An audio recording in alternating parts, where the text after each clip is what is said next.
जनाब अबू सईद खुदरी रज़ी अल्लाह ताला अन्हु खुद इस हदीस को रिवायत करते हैं और ये मशहूर वाक़या आप सब ने सुना होगा कि नबी करीम सल्लल्लाहु अलैहि वसल्लम के ये सहाबी एक काफिले के हमरा एक जगह से गुजरते हैं और वहां पे रुकते हैं और उन लोगों को कहते हैं हम भूखे हैं, हमारे लिए किसी खाने का इंतजाम किया जाए, हमें कुछ खिलाया पिलाया जाए, हमारी ज़ियाफत की जाए। तो बस्ती वाले उनकी ज़ियाफत से इनकार कर देते हैं। फिर अल्लाह का करना ऐसा होता है कि उसी बस्ती का एक सरदार उसको सांप काट जाता है। जब सांप काट जाता है तो उसकी बस्ती के कबीले के साथी इर्द गिर्द मुआलिज ढूंढते हैं और कहते हैं एक काफिला मुसाफिरों का आके रुका हुआ है, उनसे भी पता कर लीजिए, हो सकता है उनके पास भी कोई इलाज मुआलजा सांप के काटे का कोई हिकमत की बात होगी, कोई दम करने वाला हो। वो ढूंढते हुए उधर आते हैं तो जनाबे अबू सईद खुदरी कहते हैं कि अभी कुछ लम्हे पहले हमने आपसे खाना मांगा था और हमने आपसे ये मुतालबा किया था हमारी ज़ियाफत की जाए, आपने इनकार कर दिया था।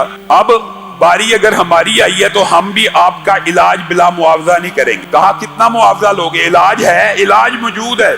आप सहाबा का ईमान देखिए, अभी ये पहला मौका है। कुरान पाक में आयतें तो नाजिल हो चुकी हैं कि ये कुरान शिफा है, लेकिन आज उसके प्रैक्टिकल का पहला मौका है। और जब सहाबा से पूछा जा रहा है इलाज मौजूद है, कह रहे हैं मौजूद है। बकरियों का मुआवजा तय किया, जो बारगेनिंग थी मुकम्मल करने के बाद ये सरदार को जाके दम करना शुरू किया। किसका? सूरत फातिहा का। ये ईमान है किसके ऊपर? बिल हदीस। ईमान बिल हदीस सहाबा का और ईमान बिल कुरान भी है कि कुरान तो पूरे का पूरा शिफा है। जनाबे अबू सईद खुदरी और उनके काफिले वालों ने उस सरदार को सूरत फातिहा का दम करना शुरू किया।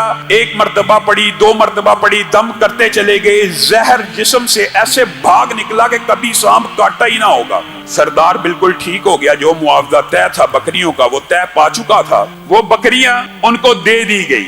अब पहली बात तक तो ईमान कामिल मुकम्मल था कि कुरान पाक में शिफा है। सूरत फातिहा को पढ़ के फूंका कि इब्तिदा जिस सूरत से हो रही है, अगर उसी में शिफा नहीं तो बाकी कुरान में आगे चल के किन आयात में होगी, यही पढ़ के फूंकते हैं। लेकिन जब बकरियां मिल गई तो साहबा ने कहा इनको आपस में तकसीम कर लीजिए।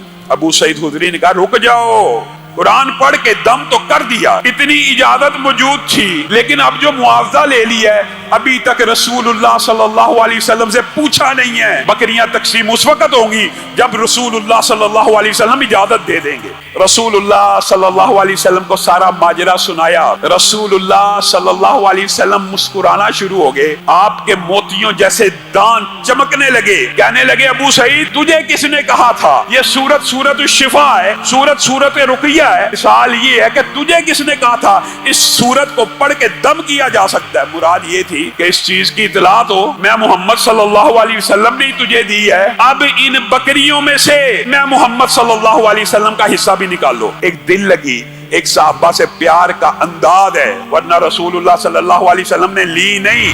प्यार का भला फिर भी कब अदा हो, यही बस मेरी दुआ हो कि हो सहर या मसा हो। मैं सलाम तुझ पे भेजूं, मैं दरूद पढ़ता जाऊं। मैं सलाम तुझ पे भेजूं, मैं दरूद पढ़ता जाऊं। सलाम तुझ पे भेजूं, मैं दुरूद पढ़ता जाऊं। सल्लल्लाहु अलैहि वसल्लम।